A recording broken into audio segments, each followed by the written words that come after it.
Hello.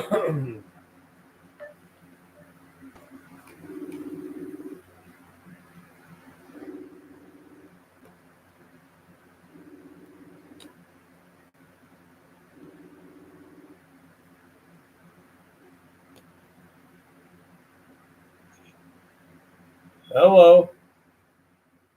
What's up? Not much. Alrighty. We are live now on TikTok. We are now live on YouTube as well. So if we are all set to go. Yeah. All right. Good morning, everyone, and welcome to another live edition of Top Rope Report. Hey, Drew, on TikTok Live and YouTube. I'm your host, the illustrious Mr. Trivia. Joining me every week, as usual, my co-host, my tag team partner, my best friend, the best in the business, and a Kathy Kelly guy, the Nugster Greg. Greg, what's going on? Hey, what's up, Mike? Yeah. This is the newest shirt to my collection. There you go. That just means that she's going to get injured and be out of TV for a while. I hope not. I mean, Mike, look at the last shirt that I have before this. Yep. The last wrestling shirt I bought was Seth Rollins. Yep. I mean, come on. I'm cursing these people. I know. I'm telling you. So. I think next time you might as well Cody Rhodes shirt. Get that fucker off TV for a while. So we're going to be doing our SmackDown recap. Now, I have a little bit to talk about for SmackDown. Then I'll have my indie report. We'll have our Nuggies news, and we'll be talking upcoming premium live event. So, Greg, if you're ready, we can get going. So you have what do you want to talk about for SmackDown? What do you mean? What do I want? We want to do with the recap. I don't know. You said you have a little bit to talk about. Oh, I meant to say I have a little. So go ahead. No, I meant to say I have a little bit to talk about for indie news. So we have stuff to talk about for SmackDown. Alrighty. Alright. So this week's SmackDown came from the Cross Bank Center in good old San Antonio, Texas.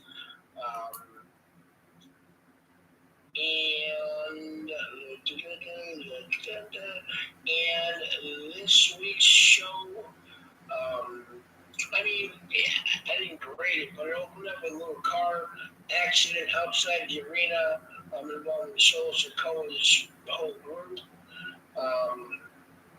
and the whole whatever.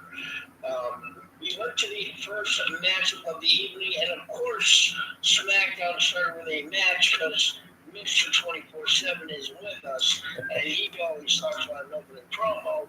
But this week's SmackDown was a matchup between Charlotte Flair and one half of the Women's Tag Team Championship, Raquel Rodriguez. Mr. 24/7 is in here, so we got to have a Mr. lead us up. Mr. Trivia, you can start. What do you think? All right, Greg, thanks. Yeah, this was an okay match. It's been a while since we've seen, or if at all. I mean, I don't recall Charlotte and Raquel being in a one-on-one match together, maybe back in NXT. But yeah, this was an okay match. I like Alexa Bliss's role at ringside as the cheerleader. You know, I mean, she really put some pain on Raquel Rodriguez when she hit her with those pom poms. I mean, that was just an amazing, painfully experience. Well, that was just a distraction thing. I know that, but she made it look like, you know. But yeah, it was an alright match. I mean, I think the right person won.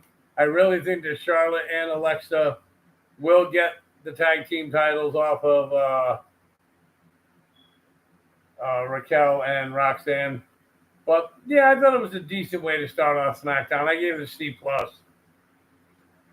Okay.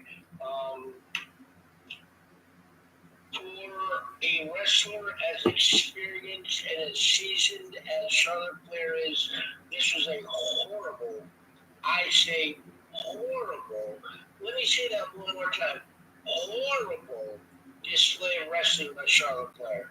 And I don't know if because Raquel's not really like a wrestler, a technician, a technical wrestler. She's not that athletic. She's strong. She's powerful. But damn, she looked bad in this match. I mean, her timing was off. Once again, I can't give it all the blame to Charlotte Flair, because some of it has to go to Raquel, being the inexperienced, not as talented wrestler. But damn, when you're that good, you should be able to make up for some of those deficits that Raquel clearly has. I mean, Charlotte did a Hurricanrana from the middle rope. I mean, Jesus Christ. I've seen toddlers with no legs do better Hurricanranas off the rope than that. It was bad.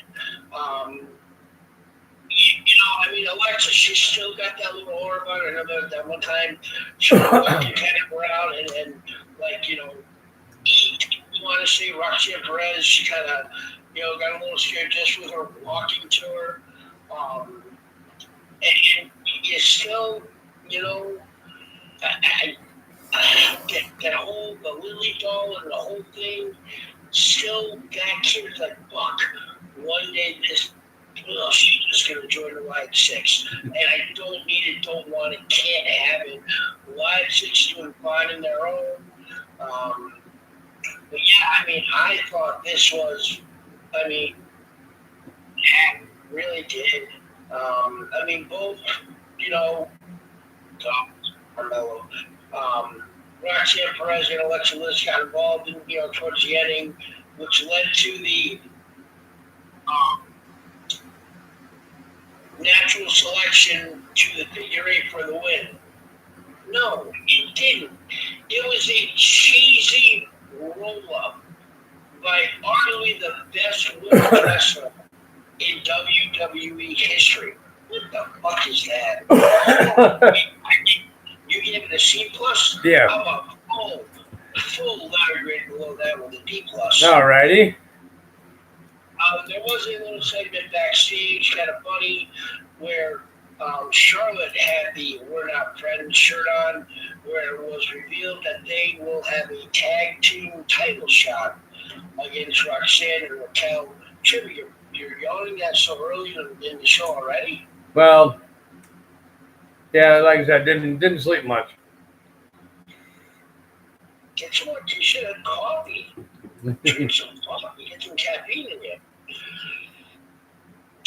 We saw a little backstage segment with Damian Priest. He was looking for Aleister Black, and he ran into Carmelo Hayes, la-di-da-da-da, words were exchanged, and that's the next matchup we had. It was Carmelo Hayes against Damian Priest. I get to lead off with this. This could have been the quintessential powerhouse Damian Priest versus the high flyer Carmelo Hayes. But we never really got there. Right. They didn't work well together in the match. They put on a hell of a performance.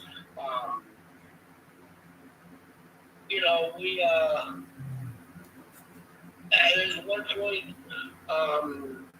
where Carmelo was acting like he was going to attack Damian Priest, and then pretended he wasn't, ended up attacking him 2 seconds later. And, Carmelo, and the thing is, this match got 8 minutes and 56 seconds. And what did we get? A very, very, very, very predictable ending as Aleister Black showed up in the ring, giving Black Mass to Damian Priest, knocking Damian Priest out. Funny part is Carmelo was standing as soon as Aleister Black turned and looked at him, he just kind of slowly slithered away and left the ring. This match should have, could have, and would have been a lot better, but it just was just okay. I gave it a C. All right. Okay, everybody, let's tap that screen. Let's get some likes in here. Let us know you like what you hear. Yeah, I was looking forward to this match when I saw the two of them backstage. It's like, wow, Damian Priest and Carmelo Hayes. This should be a good match. And like you said, it kind of disappointed a little bit, and we knew Aleister Black was coming out because that was kind of obvious. Which makes me want to look forward to Damian Priest versus Aleister Black now, because that's going to be a really good match. But yeah, I mean, I thought it was an okay match. I mean, too bad. Well, it was better than okay for me. Just too bad it had to end the way it did with a disqualification. But like I said, we knew it was going to happen because once um, Aleister Black showed up, we knew that was going to happen, especially with the history he's had with Damian Priest. But I thought it was a decent match. I gave it a B minus. Okay. One thing I do like, though, just a little side card here, is a lot of times these people, they come in to have their returns and you don't know if they're going to be heel or face. I like that we now have that full cut, black and white. Aleister Black is going to be a heel. Yep. We saw the police come in the back area looking for, talking to Adam Pearce looking for Jacob Fatu. Jacob Fatu is shown being questioned as a person of interest in the car accident. And after that, we then had the in-ring promo with Sol Sikoa and the MTF. You're up. You can take it right from here. All right. Hey, Drew. Thanks for joining. Well, I liked it because I like Solo on promos. I think he's good on the mic. I think he's built himself a good stable behind him now. I still don't think he's gonna have the. I still don't think he's gonna have the title too long. But yeah, it was a good promo. Then Adam Pearce came out and said, you want to see what it's like, having somebody go to a cage. You're going to face Solo next. You're going to face Jacob Fatu next week in a steel cage match. So that's going to be interesting for me to see SmackDown. Jacob came in and he was kicking ass. It's at SummerSlam, not SmackDown. Or SummerSlam, rather. I'm sorry. And he's going to. Then Jacob came in and he was, kicking ass for a bit. Jimmy comes down. So I think we're going to be seeing this go on for these guys for a little while. But I thought it was an okay promo. Really not much they could have done to really make it that much better. I gave it a C+. Okay. Yeah, so Solo comes out with his MTF. I still don't know nobody knows what that means. I don't know what it stands for, MFT, whatever it is. MFT is an MTF. I don't even know. Motherfucking truckers. And they're down there, and then all of a sudden, it cuts to backstage where it shows Jacob Fatu being greeted by Jimmy Uso coming out of a vehicle. Jimmy told, when Coppin told him that he was not the man in the. He was told he was not the man in the footage of the accident and was free to go. He didn't march straight for the ring. Once again, they had their little bit of, brawling until Tala Tonga took that out, and the bad guy stood tall. He's 4-on-2. Bad guy's going to stand tall. That's when Adam Pearce came out and announced the steel cage match. Notably during it, Joe Tessitore loved him. He's doing a really good job. Kind of was very, very unsure of how he was going to be, but he's doing a good job. Yeah, he called Tonga Loa Tama Tonga. So, I don't know. Don't say different.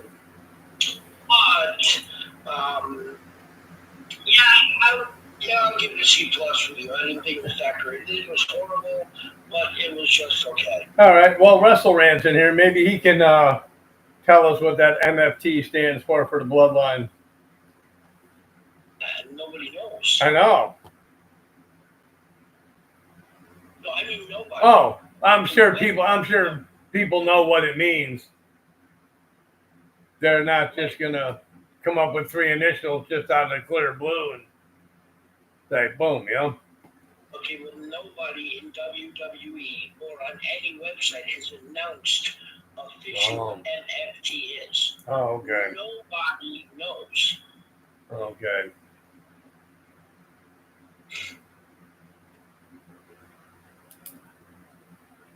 All right. So. You okay? Yeah, I'm fine. Huh? You disappeared there for a second. Nope, I'm fine. I'm right here. After this, they showed a little video recapping Jelly Roll's guest appearance hosting Jimmy Kimmel Live. They were out there as his guest, and Drew McIntyre came out. Drew and Randy off the stage, and Logan Paul showed up, slapped the taste right out of Jelly Roll's face, and then Jelly Roll gave him a nice looking choke slam through the table. Yep. So kind of trying to build up interest in that match. Yep. We then went to a singles matchup where it was the wonderfully beautiful, extra talented Stephanie McCare taking out, in my opinion, the underrated Alba Fire. I get the ball first. So there's so many things disappointing about this match. So many things. One little thing that was disappointing is Chelsea Green was not ringside. She didn't accompany the Secret Harvest down in the ring. Chelsea, she's gold, whether she's in the ring or outside the ring. Just her mannerisms, everything she does, her characteristics, is just entertaining. The next big thing about this is they only gave this match 2 minutes and 2 seconds. You're trying to feature. Wow. Was that just you trying to say peace out? No, 2 minutes? Wow. And 2 seconds. Don't forget those 2 seconds. You're trying to feature Stephanie McCare, classic pair. She has a guaranteed title shot. You're going to put her in a match in the show for 2 minutes and 2 seconds. I mean, she even only got in 9, not 10 of the Devil's Kiss. What the fuck? You can't let her do 10. You have to cut the match so short. She only does 9. She does 10 every time, except this Friday. She only did 9. Yep. After the match over, Alba Fire came in, and then she was going up to the top rope trying to do something, and Stephanie McCare had the Undertaker moment. She just popped right up and pushed her off of it. It just, I mean, I love me some Stephanie, but bad, man. It really was. But I will say she got 2 minutes and 2 seconds longer on the brand that she doesn't represent on SmackDown when she's on Raw than the United States title holders got in the last 2 weeks. Right. Exactly. Yeah, this is bad. I gave it a C-. All right. Hey, Nick, thanks for joining. Yeah, I gave it the same grade. I really thought that this would have been a longer match. You know, I mean, I think it could have been a good match if it went longer. Alba Fire is really good in the ring. Stephanie is Stephanie.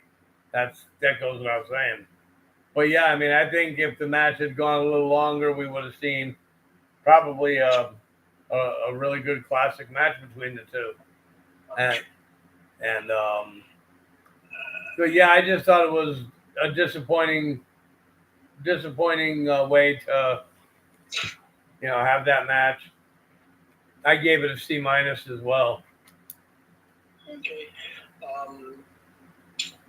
All right, then after that, at approximately 9:27, we had the first tag team come out for what was the last match in the main event, the Fatal 4-Way, where it was Johnny Gargano and Tommaso Ciampa DIY taking on Nathan Fraser and Fraxium, Motor City Machine Guns, Alex Shelley and Chris Sabin taking on the newly formed tag team of Andrade and Ray Phoenix.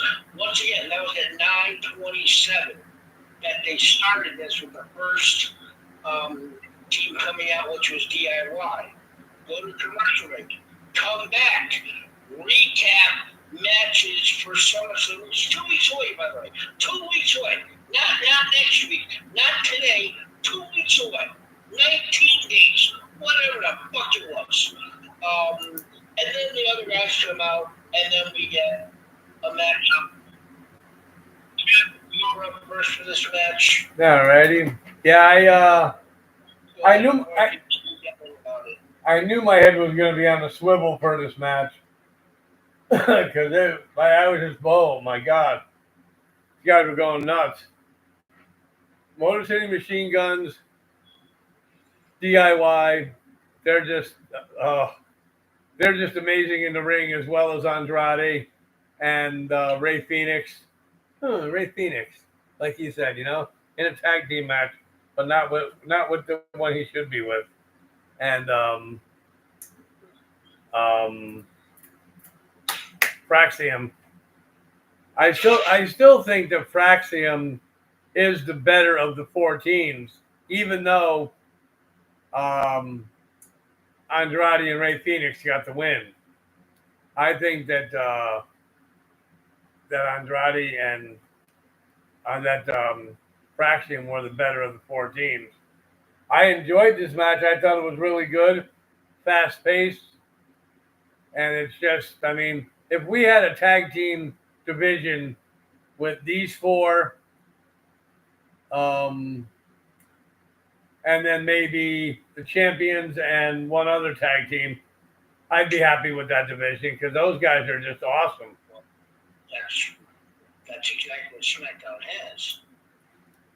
They have these four teams, the champions, the Street Profits, and that doesn't even include Los Garza.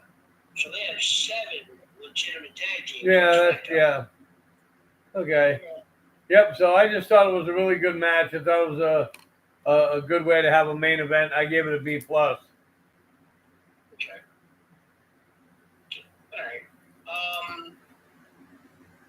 Yeah, I mean, let's show off first. The good or the bad. Actually, let's show you good. This was an exciting, fast-paced match. It really was. It went, once again, remember, they brought the first fucking team out at 9:27. Okay, so that's 33 minutes. Okay, bull fucking shit. They got 15 minutes and 37 seconds in the match. They'll out. So what happened, Mike, to another 18 minutes? What happened in that 18 minutes? You mean you could have taken 6 minutes away from Wade Barrett and Joe Tessitore blowing people about SummerSlam and giving that to Stephanie and Alpha Fire? Right. Even though you're back to 2 hours, you still got to figure something out.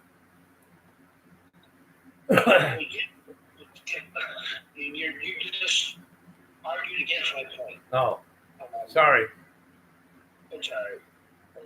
My computer just went wiki for a second here. So, and then we have, we just named all these tag teams. We have in the tag team division, obviously, the champions, the White Chicks. We have the Street Profits, that's 2. DIY, 3. Motor City Machine Guns, 4. Fraxium, 5. Even Los Garza is 6. 6 established tag teams. Obviously, one's already the champion. Maybe the one that just lost. Okay, so then at least you have 4 other previously established tag teams. Yep. So the 2 guys that just got together last week, the number 1 contenders for the tag team titles. What the fuck? How stupid can Triple H be?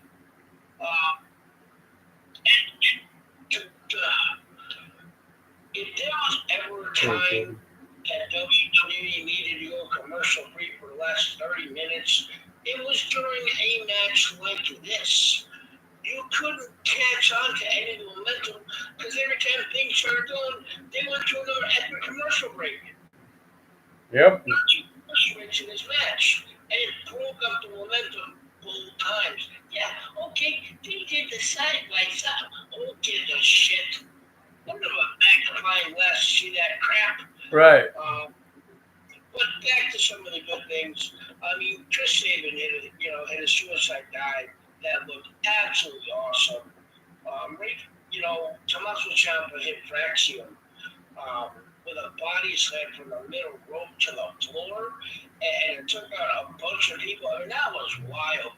And after everything else you got for the rest of the show, I guess you can say the last 15 and a half minutes, made this match seem that much better because when you're putting, a daisy in front of a pile of poop, that daisy's going to look better. Daisy's not a rose, it's not a daisy flower, and that's kind of what this was for me.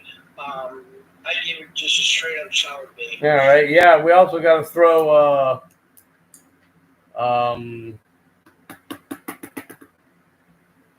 the hell's the name of that team? Eldon Brandt and the other guy there. Pretty deadly, yeah. No, throw them in there once in a while too, and. One of them's injured for quite a while, so they can't be anything right now in the tag team division. Yeah. Okay.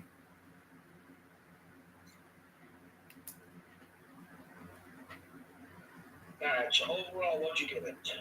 We're not going to do the Cena Cody promo. Oh shit! Yes, I scrolled right past it. So the last segment of the evening was the contract signing with Cody Rhodes and John Cena.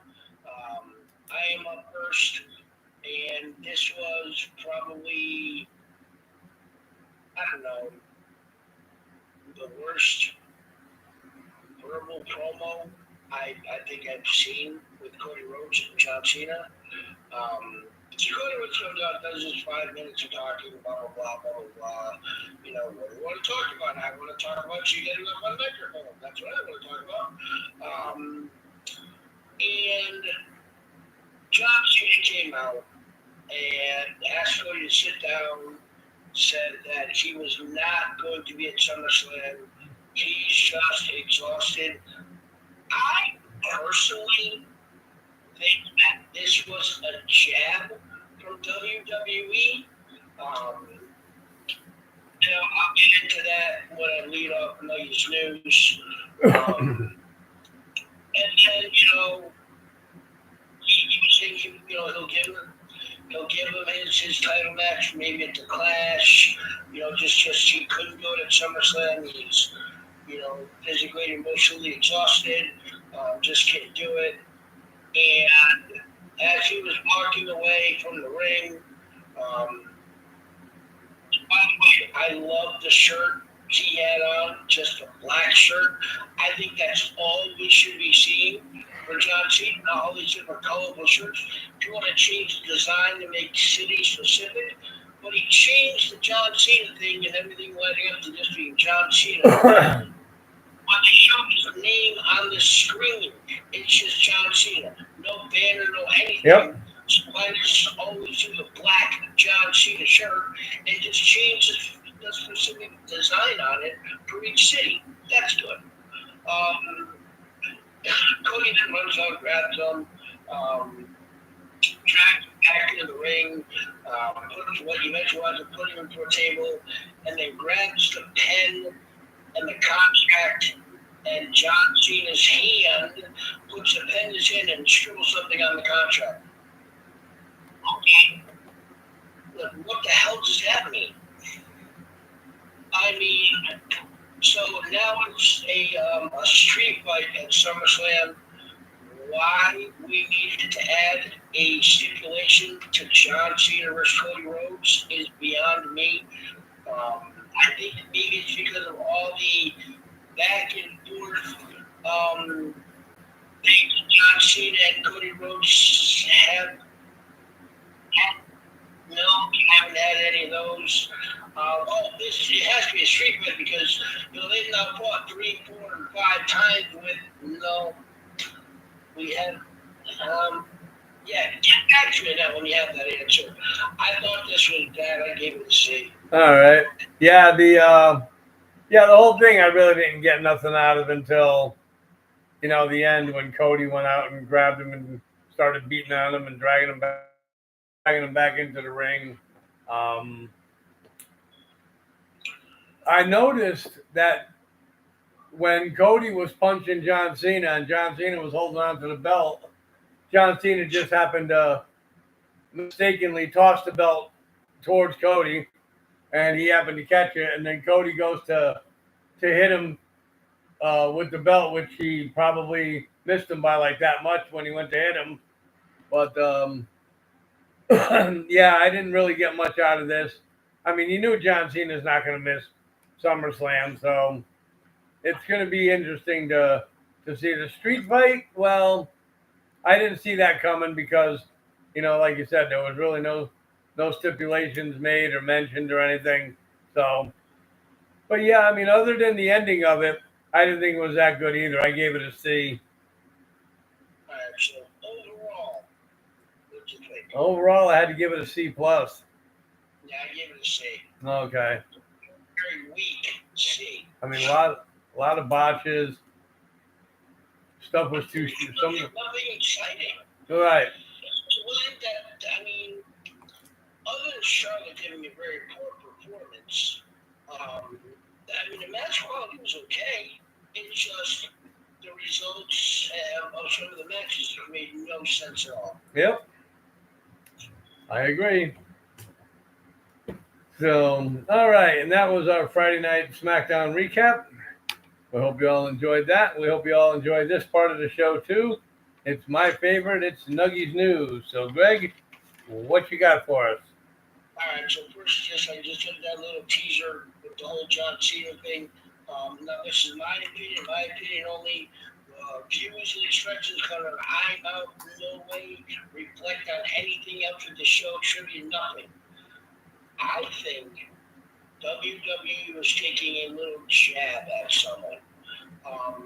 Earlier this week, in an interview on the Pat McAfee show, he was talking with a golfer about why he had to step away, why he stepped away from WWE. And he said it was literally, he was getting brain fog. He was getting mental frustration. He was exhausted. He had mental exhaustion, that's what it was. And he just couldn't do it. And so is there any, and in my opinion, but I'll ask you, is there any reason that you think that maybe WWE was sending John Cena out saying that to take a jab at Pat McAfee? Or is that just me really diving too deep into the rabbit hole? Well, I think it could be going too deep into the rabbit hole because Pat McAfee's got a lot on his plate.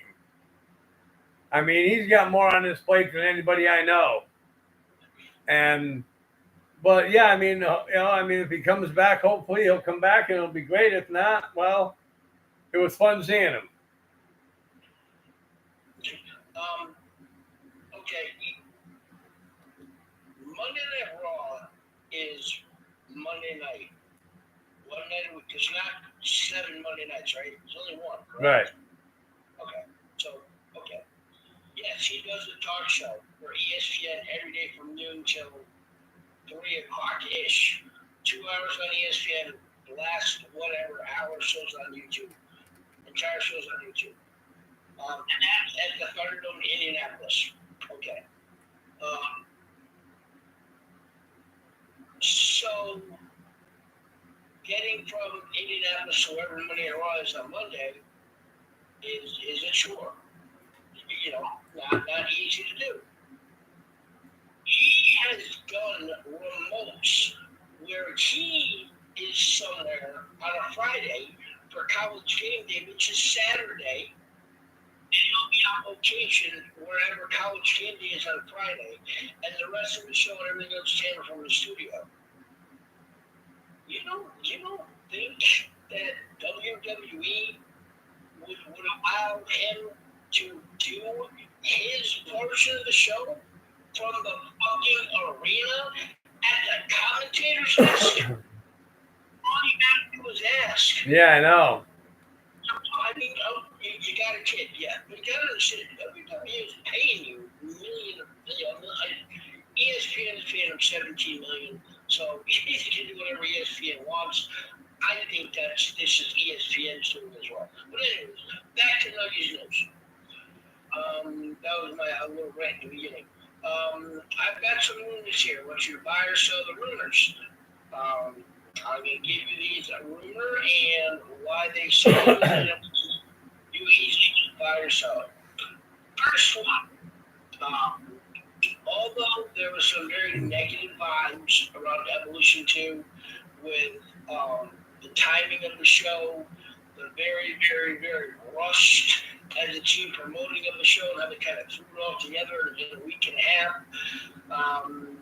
Are you buying or selling that there will be an Evolution 3 premium live event next year? I'm buying it. I think there will be. Okay. Yeah, I don't think it's going to be. Maybe it'll be next year, maybe the year after. But I don't think it's really another 7 years from we see one. I think with the addition of the two mid-card titles, you can really put together a good card, which he did. I like the idea of doing it like maybe a week before they would go to like Saudi Arabia, where they've got a little bit better with adding women's matches to the cards here, but if you could only you have an Evolution pay-per-view on that Friday, on that Saturday night, then you do one vice versa. You do the Saturday show on Saturday night, Evolution on the Sunday night. Next one. The big Seth Rollins injury, obviously continues to make waves. Buy or sell that where the the idea was for Roman Reigns, a returning Roman Reigns, to have a match against Seth Rollins. So I guess the question, the rumor is, are you buying or selling that it is not going to be pivoted to Roman Reigns versus Braun Breaker? No, I'm selling it. Okay. So what do you think we're going to see if you're selling a singles matchup between Breaker and Reigns? I think we're going to see.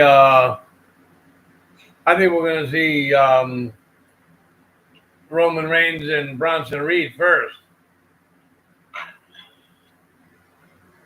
So we'll probably see. At SummerSlam, what do you think we're going to see instead of? Because it was planned that we were going to get Roman and Rollins.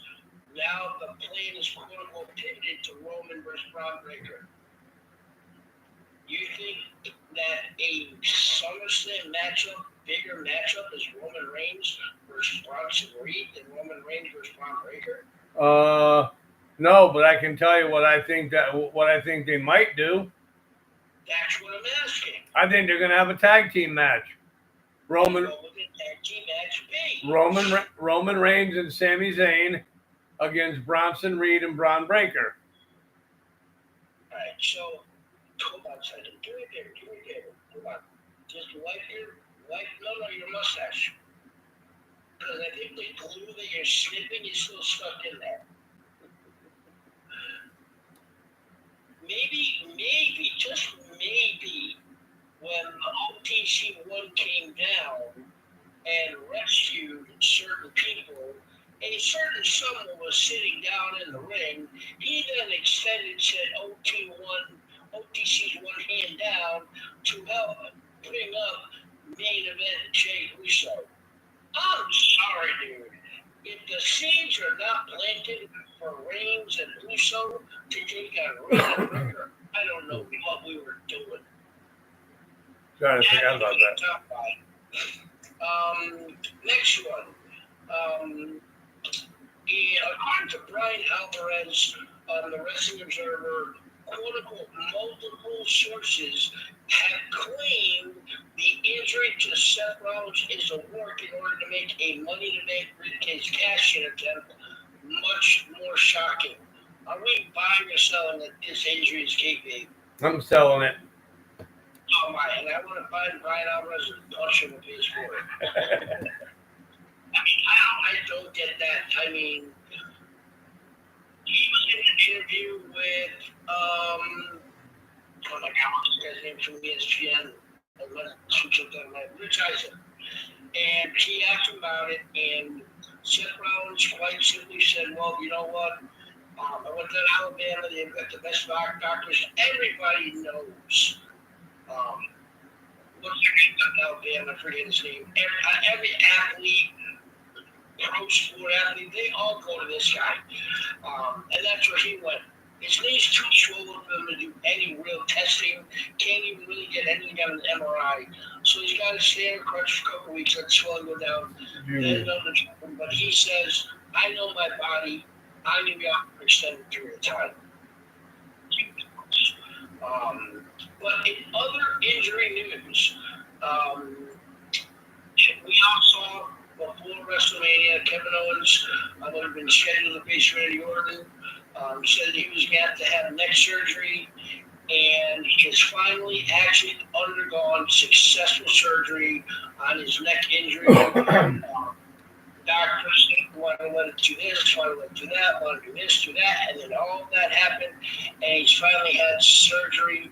So his road to recovery starts today or yesterday, day after the surgery. Estimate 15 to 18 months out of action. Best wishes go out to former WCW star Buff Bagwell, as he had his right leg amputated. He's been battling complications from a car accident back in 2020. Injuries from his 2020 accident never fully healed. He gave it everything he had to avoid this outcome, but the fight led him here. That was a quote from Sean Stasiak, who's really, really, really good friends with Buff Bagwell. If there's anybody who knows about leg amputations and difficulties and frustrations, you got me right here. I had two of them. So, best wishes go on to him. Absolutely. A couple other things here, if you don't mind. I pulled up an article. I just bookmarked it because of the title of the article. I haven't seen anybody on this list, so I can truly give you my also, indeed he's not here, likelihood and expectations or excitement level, predicting the early favorites to win the 2026 WWE Royal Rumble. It's only 6 months away. Okay, let's talk about it now. So on this list, first one they give on this the men's Royal Rumble, Sami Zayn. Likelihood and excitement level, Sami Zayn won the Royal Rumble. Likelihood, I'll go 7. Okay. Excitement level, I'll go 8.5. Likelihood, I can go a little bit lower only because I think there's quote unquote bigger stars that are non-champions. When you're talking WrestleMania, you're talking money matchups for the main event. So I'll go about a 6. An excitement level, I'll go a little higher than that. I'll go 7.5.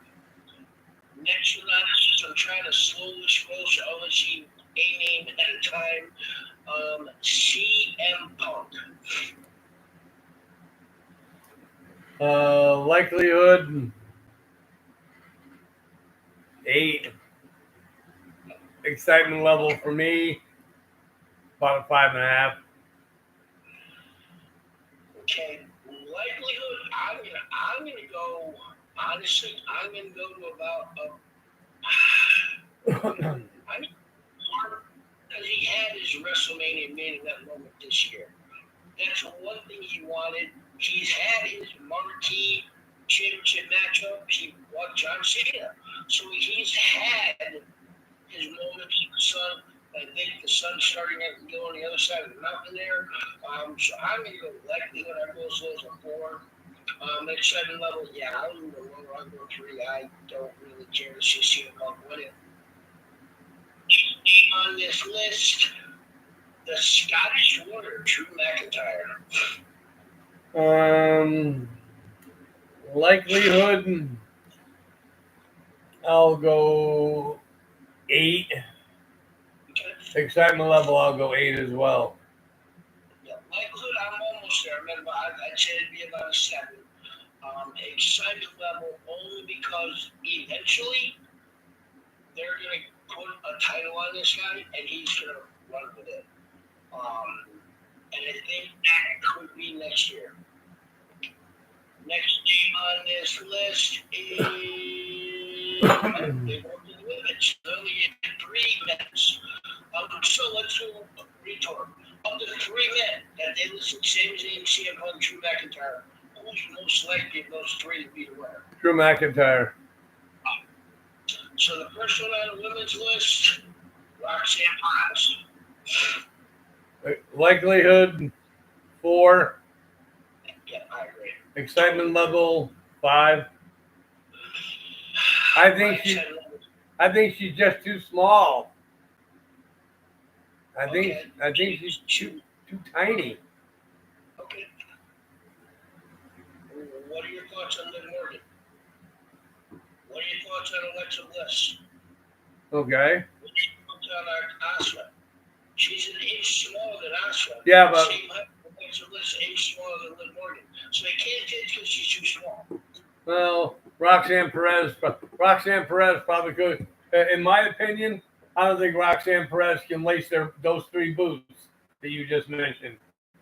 I think they're talent-wise when it came for Alexa Bliss, Asuka, and them winning, which I believe they have far more talent than Roxanne Perez right now. I would agree with that part of it, but I still with this. I mean, she has a very, very high ceiling. She's not even close to it. I'd be a lot more excited than 5. I'd be about a 7. Okay. I agree with your likelihood wise. Next name on the list is Liv Morgan. Now excitement level, I'll go 6. Okay. And likelihood, 7.5. I'm going to flip it. Likelihood 6, excitement level 7.5. I know she's only been out for a little bit of time, but I think the Raw Women's Division has felt her injury more than she's actually felt her injury. Next one on this list, Bianca Belair. For me, excitement level would be about a 5. But okay. Likelihood, I'll say about a 9. Okay, I'm not that high. Hey, Chris. I'll go 7.5 for likelihood. And excitement level, it's going to depend on, and it's weird, I have a little asterisk there, because it depends on who she be wrestling. If Tiffany still has the title, and love me Tiffany, but I wouldn't be as excited as if Rhea Ripley had a title and she was challenging Rhea Ripley. So her, we have a little asterisk. Next one on this list, Jade Cargill. Well, by the time next year rolls around, she should be phenomenal. So, phenomenal? Yeah, I think. Should be. Really? But I'll go excitement level 6. Likelihood 8. Okay. unfortunate the way WWE is and how they're pushing her down our throats. I am just baffled by your phenomenal moniker for her.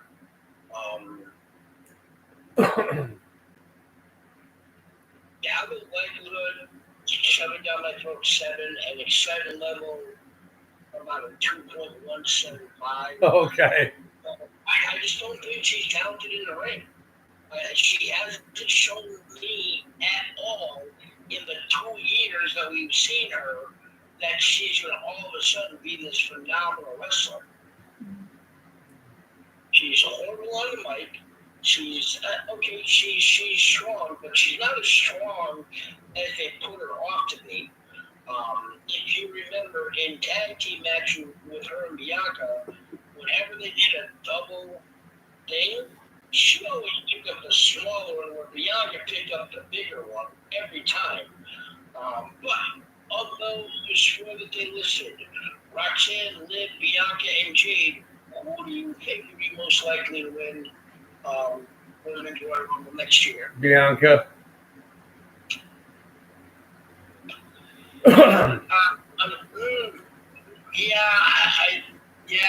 I'll say yeah. I'll say that. Got time for a couple more? Yeah. All right. So I pulled up an article here. The 7 results we want to see at SummerSlam this year. So the first one, and agree or disagree with these outcomes.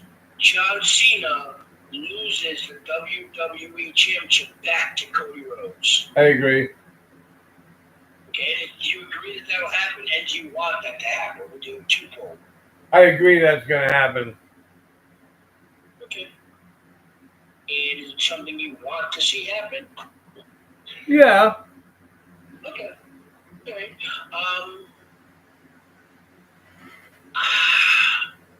One second. Do I want it to happen? Yes, because I think John Cena needs to lose the title and then kind of go away for a few weeks and come back and maybe do a base turn for the ending of his career. So yeah, I'll agree that I think that's going to happen. Next one. Naomi retains the Women's World Championship. Remember, she's in a triple threat match with Rhea Ripley and Io Sky. Now, do I think that's going to happen? Yes, the article is the results we want to see at SummerSlam. Is this something we want to see? No, I don't think that's something we want to see. I mean, I wouldn't mind seeing Io get the title back, but. Okay. Do you think it's going to happen? What, Io get the title back? No, Jesus Christ, Mike. Or Naomi? Naomi retains the Women's World Oh, yeah. Championship. I think that's going to happen. The first part of it is, do we want to? We, I mean you. As you being the we.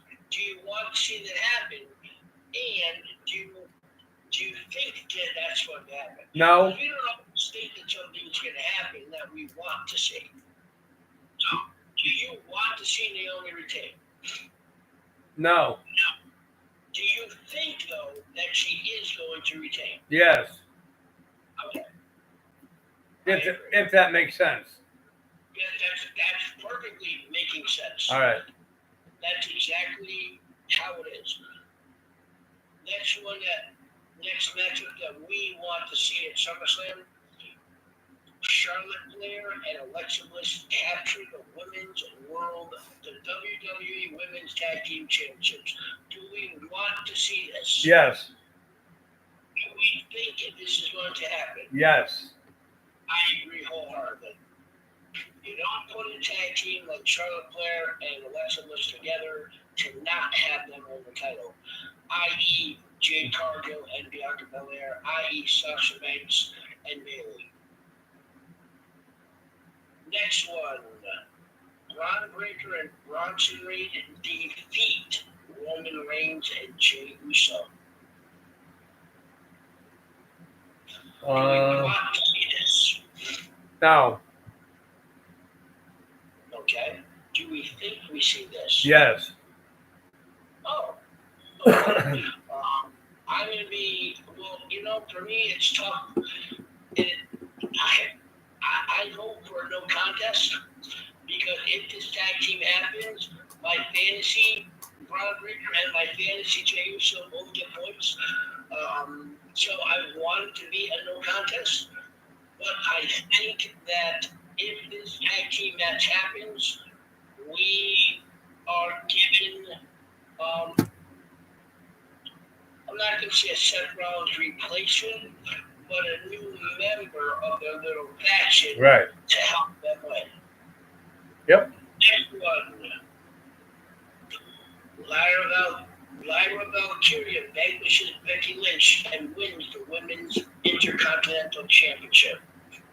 Yes. Okay. And yes. Oh, really? Okay. I want this to happen. I love me some Lyra. My second favorite wrestler on Raw. And do I think it's going to happen? No, because I think we get a Weasley-Bailey heel turn. In my opinion, that's one of the reasons why they haven't changed their music. Her music just spins more towards somebody being a heel. So I think somewhere Bailey gets involved and Becky still holds on to her title. Okay. Next one. Jacob Fatu regains the U.S. title from Solo Sikoa. Do I want this? I want to see it, yes. Will it happen? No. Okay. I agree. I think I want to see it, but I think there's just too much outside of the ring that's going to go on for Jacob to actually win.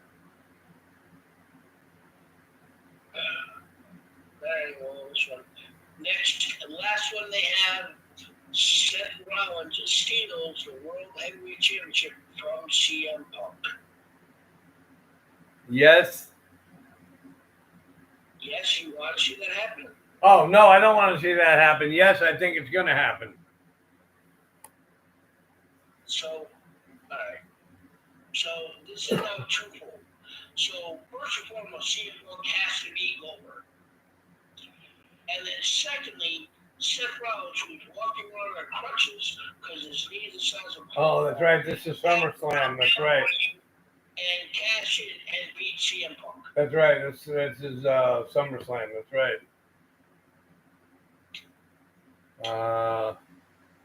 I'll say no and no. Okay, yeah, I agree. No and no. Yeah. Well, I'll say yes. I want to see it. I would love to see Seth Rollins. Now, the other part of this is,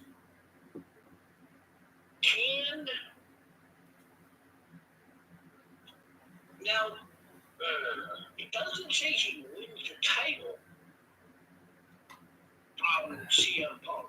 So, in a scenario that that CM Punk is in the position to actually beat Gunther, and Seth Rollins has stated over and over, he is never going to win a world title as long as I'm alive and I'm in this company. But he still, even on crutches, do something to distract CM Punk enough to where Gunther then regains control. Yep. So he can then, in that manner, he could, quote unquote, steal a championship from CM Punk's hands. Yep.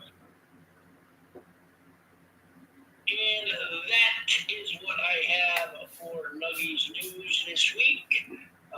Trivia, what do you got for some upcoming shows in the area on the independent scene? All right, before I give you that, Drew gave us a question. He sent us a question about when you were talking about the Women's Royal Rumble for next year. He said, what are your thoughts on Jordynne Grace being champ or Royal Rumble winner?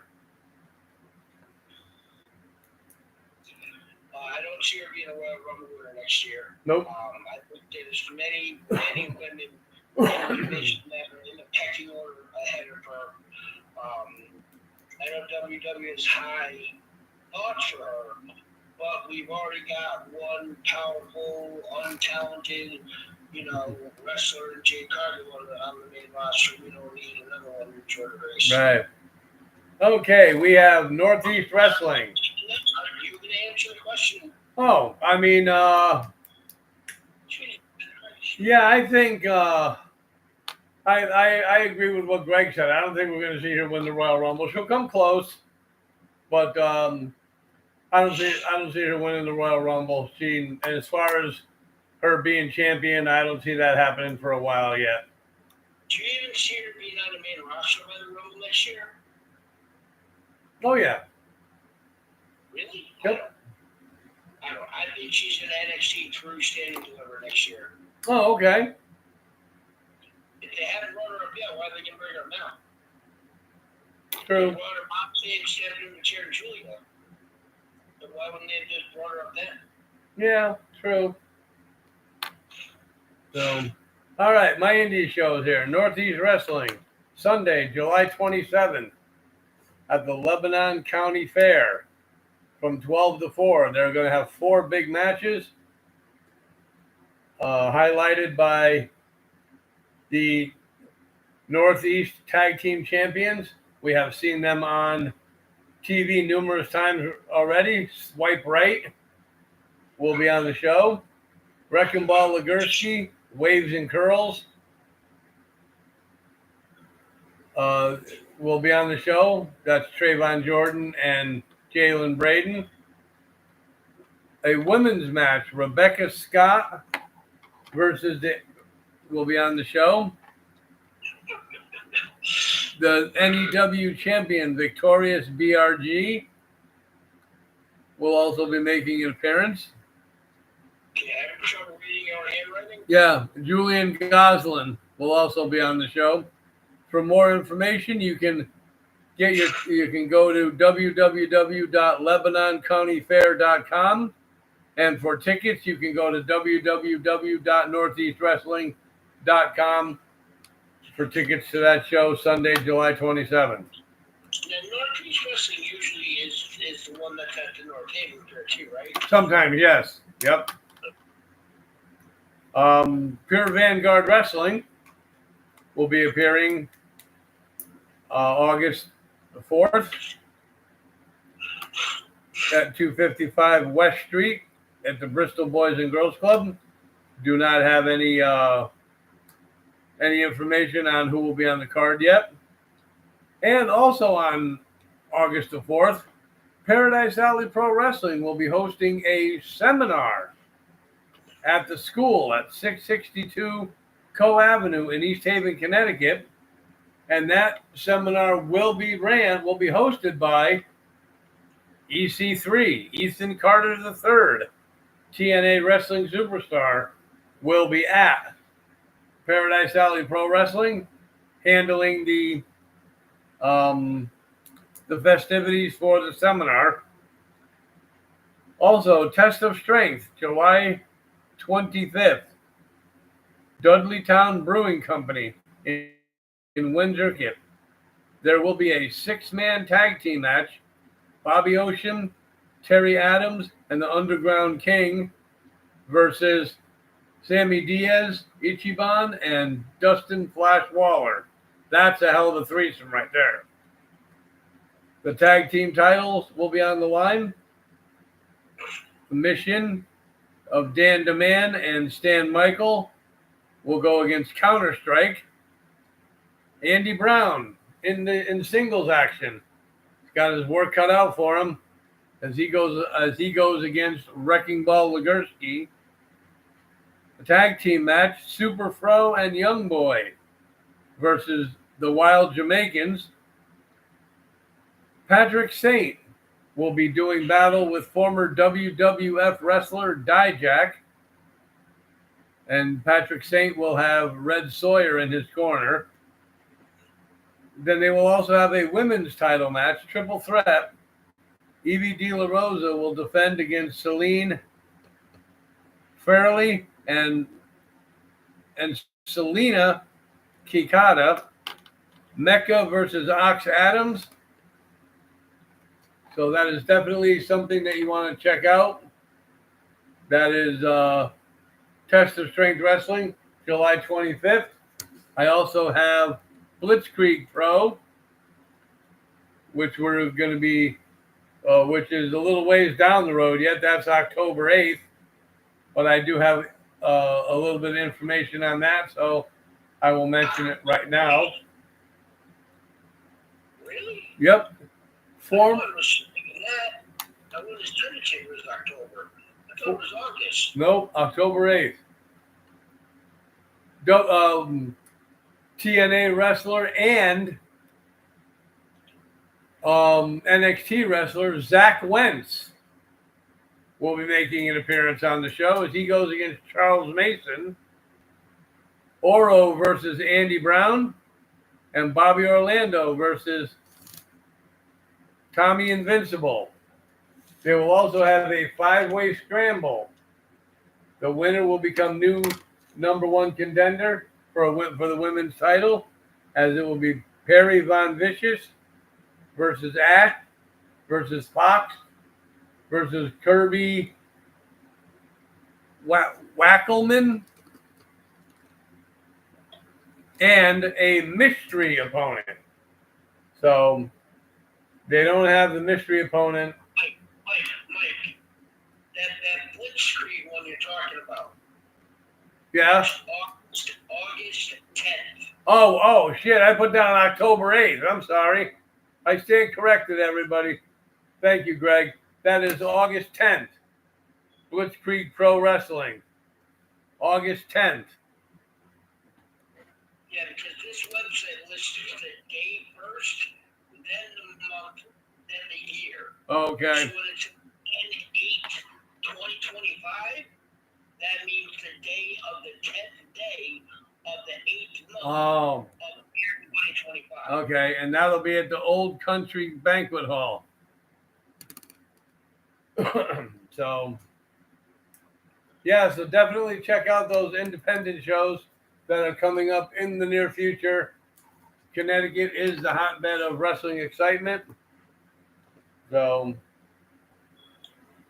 but yeah, Greg, we do have Monday Night Raw coming up tomorrow night. Interested to see what they're going to have on for a show. Yeah, I saw something.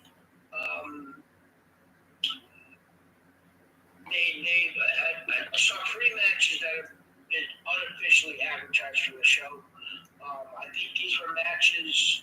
It's coming from the Toyota Center in Houston. So I think these are 3 matches that they locally have been advertising. Singles match, Sami Zayn versus Karrion Kross. Another matchup with Sheamus versus Rusev. And then they're going to be having a WWE World Tag Team Title #1 Contenders match. It's a 3-way matchup between the LWOs, Cruz del Toro, Joaquin Wilde, and versus Kofi Kingston and Xavier Woods of the New Day, and then the American Mage of Brutus and Julius Creed. Okay. So right now, those are 3 things that have been advertised once again locally at nothing's.wwe.com. But that's 3 matchups that they're advertising for tomorrow. Right. And we are about 2 weeks away, a little more, a little less, to the biggest event of the summer, SummerSlam. Greg, I believe they have 5 matches? No, they have 7. 7? 1, 2, 3, 4, 5, 6, 7. Yes.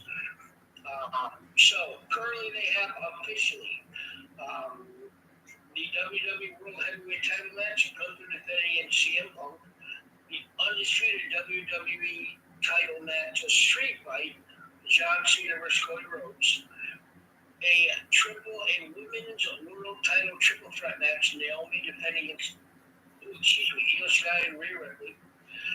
The WWE Women's title match, Tiffany Stratton defending against Jade Cargill.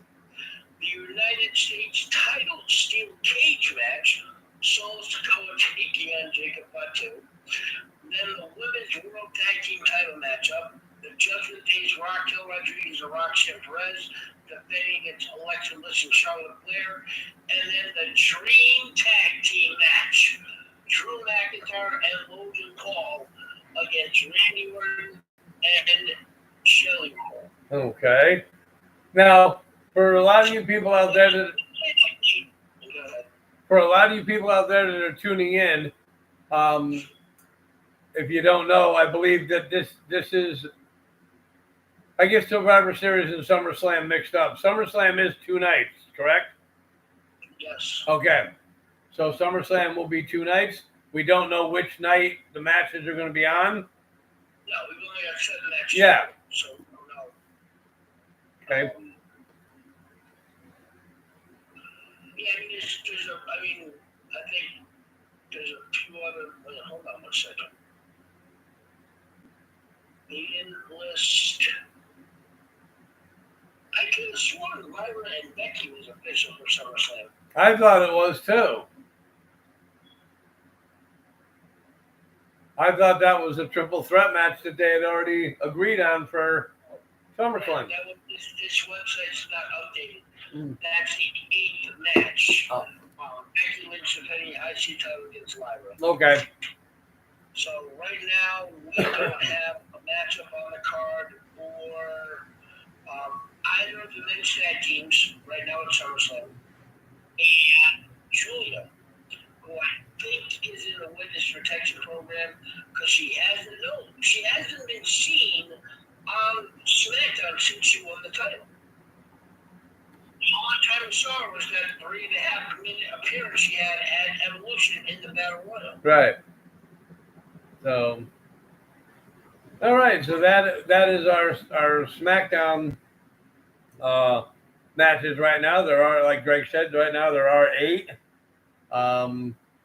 They'll probably maybe add 4 more so they can go 6 and 6 Saturday and Sunday. I would say at least. I think they're going to add Damian Priest and Aleister Black. I mean, you have to get LA Knight into a matchup with somebody, don't you? I would think so. Would they really get really desperate and have, I don't know, LA Knight with Jade now? If you're going to do a 6-man, you'd have to have Sami Zayn with Roman and Jay. Yeah. I don't know who they can put LA Knight up against. Yeah, that's true. I mean, I wouldn't mind if he missed the card. I mean, somebody else that actually likes him or somebody has him on their fantasy squad might care. But Yeah. I don't know who they can put him up against. Now, we're also probably going to be looking at Dominic versus AJ Styles, right? If Dominic is cleared. That's the other title other than Zelina Vega's had. And then 2 tag team titles. Okay. Yeah, so SummerSlam is going to be interesting putting the rest of the matches together and see what they got. So, but I mean for a short five match card, we had some good time. Went over an hour. Awesome. That was good. But yeah, so I mean, we got like I say, got Raw coming tomorrow night. Now, this one thing I want to mention though is, and more every time I hear you talk about it, I really start to believe it more and more every day with this Trick Williams and Dark State. I'm glad I don't call him Dark Matter anymore. Now, do you think that they're gonna have a hand in either costing Trick Williams the TNA title or helping him retain it? That's tonight at Slammiversary. I don't know. I don't. I mean, Thursday is in a match tonight, in an 8-man tag match. I'm actually having the Slim versus him right here in front of me. They're taking an 8-man tag match. They're taking on the System, which is Brian Myers, Eddie Edwards, and JDC, whatever that stands for. And then their fourth partner is Matt Cardona. I didn't know he was wrestling with TNA. I thought he was still on the independent scene. So I guess it's really going to depend on kind of what happens in that match. There's an awful lot of WWE influence on this card. Other matches, there's a singles matchup, Tessa Blanchard taking on Indy Hartwell. Mustafa Ali, former WWE, taking on Cedric Alexander, WWE.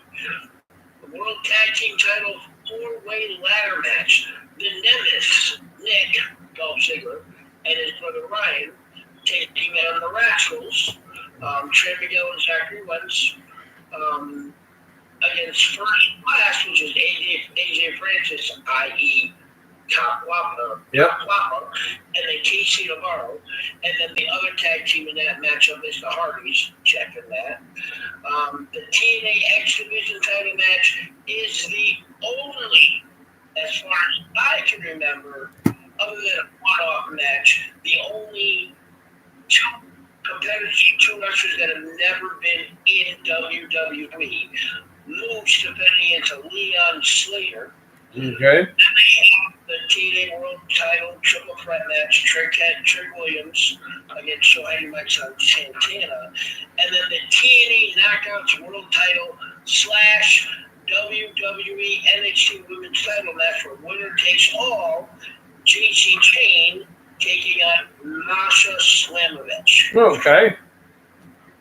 And there's a question here from Drew. Well, more like a statement or a comment. Enzo will be at Slammiversary. Okay. It doesn't list him in a match. Oh. So, Alrighty. It doesn't. So, but yeah, I mean, eventually, I mean, can TNA just merge with NXT? I don't know. Oh. I mean, I know. They had that winner take all, JC Chain and Masha Slamovich. I don't see either one winning both titles. Right. There's lists Sal Henry Tasmanix, obviously with JC Chain, but then it lists Li Ying Lee and Skye Brookside being with Masha Slamovich. So I'm just envisioning a no down dolly. Right. I want to call everybody starts fighting, and then the referee just calls for the match, so titles stay where they are. Yep. So, and that was the Slammiversary card for tonight. So whoever can watch TNA, enjoy the show. So, you got anything else, Greg? No. Okay. So I want to thank everybody for tuning in this morning on TikTok. Getting us our 1.2K likes. So I appreciate that. We all keep tuning in, building up the podcast here on TikTok slowly.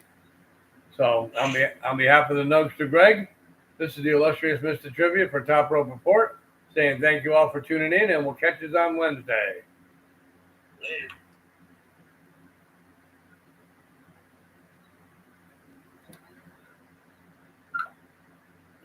Go.